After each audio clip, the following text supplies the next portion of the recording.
Bonjour, bienvenue dans la série sur les échecs. Donc nous continuons sur l'analyse du bon et du mauvais fou. Et on va commencer par d'abord deux exemples particulièrement simples, une série d'exemples simples pour illustrer, avant de voir des choses plus compliquées. Ici on a une partie entre Najdorf et Bronstein, qui s'est jouée à Budapest en 1950 pour le tournoi des candidats. Et ces tournois à jouer. Et Bronstein continua par fou prend C3,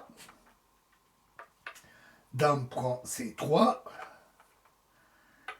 et dame E5. Un très bon coup, parce qu'ainsi, après l'échange des dames, dame prend E5, évidemment, si la dame sortirait, la position de la dame là serait particulièrement forte.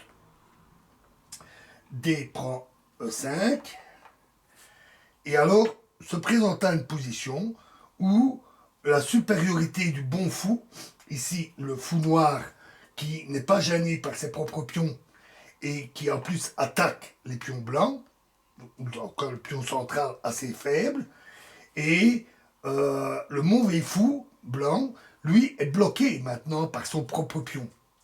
Et cela a procuré au noir un avantage décisif. Alors, voyons des cas issus de l'ouverture.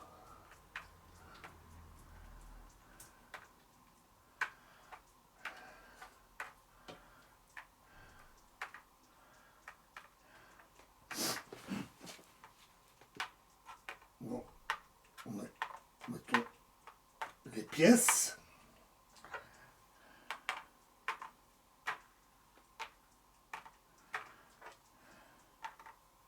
Alors, dans la défense française, la valeur des fous constitue souvent le facteur stratégique le plus important.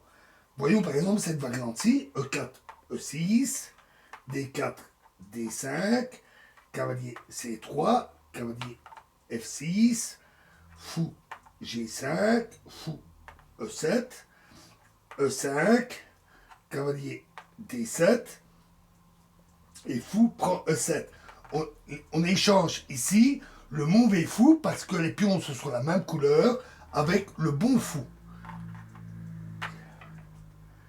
Donc dame prend E7, puis F4, A6, cavalier F3, C5, D prend C5, dame prend C5, et dans cette position, on joue habituellement dame D4. Les blancs tentent alors de simplifier la position, ce qui rend plus important le désavantage du fou C8 qui est enfermé par ses pions. C'est pourquoi dans beaucoup de variantes, donc on va remettre la position de départ.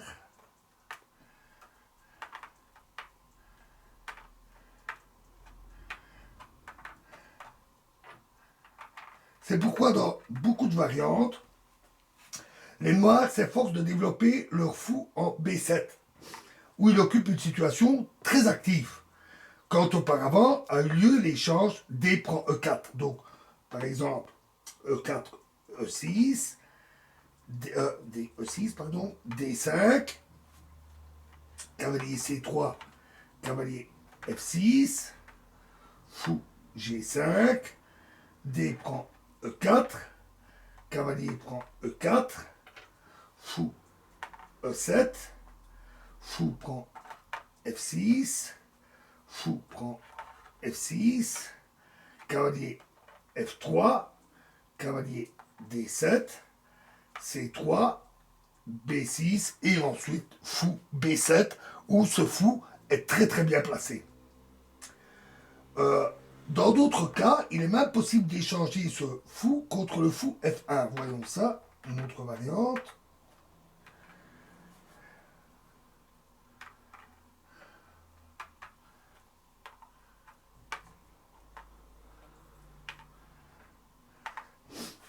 Par exemple, E4, E6, D4, D5, cavalier D2, cavalier F6, E5, cavalier D7, fou D3, C5, C3, B6, et ensuite fou A6, afin d'échanger le fou des blancs, qui est un bon fou, puisqu'il n'est pas du tout sur la couleur de ses pions. Alors, remettons encore tout ça.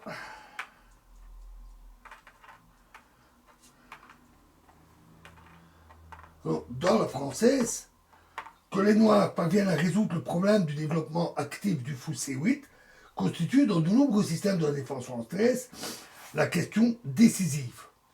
Dans la défense hollandaise, après D4, F5, donc ça c'est la défense hollandaise, G3, cavalier F6, fou G2, E6, cavalier F3, fou E7, roc,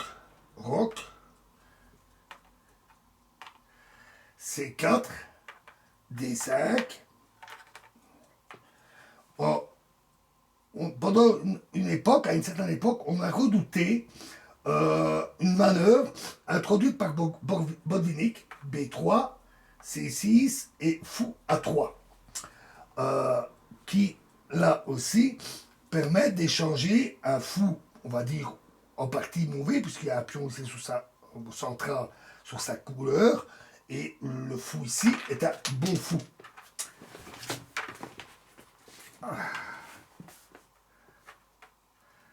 Ainsi, les blancs forcent l'échange du fou adverse actif, dont la valeur est encore accentuée par le fait qu'il pourrait jouer un rôle dans le combat pour l'obtention du point stratégique important E5. On verra plus tard l'importance des points stratégiques. Le mauvais fou C8, et les noirs conservent après cela le mauvais fou C8.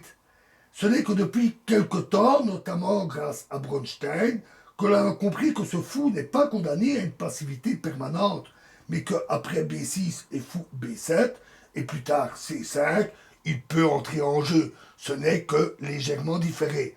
Rappelons que un fou n'est bon ou mauvais qu'en fonction de la position des pions, et que la position des pions n'est pas toujours statique. Voilà, alors dans la prochaine vidéo, nous verrons un exemple nettement plus compliqué. Je vous remercie.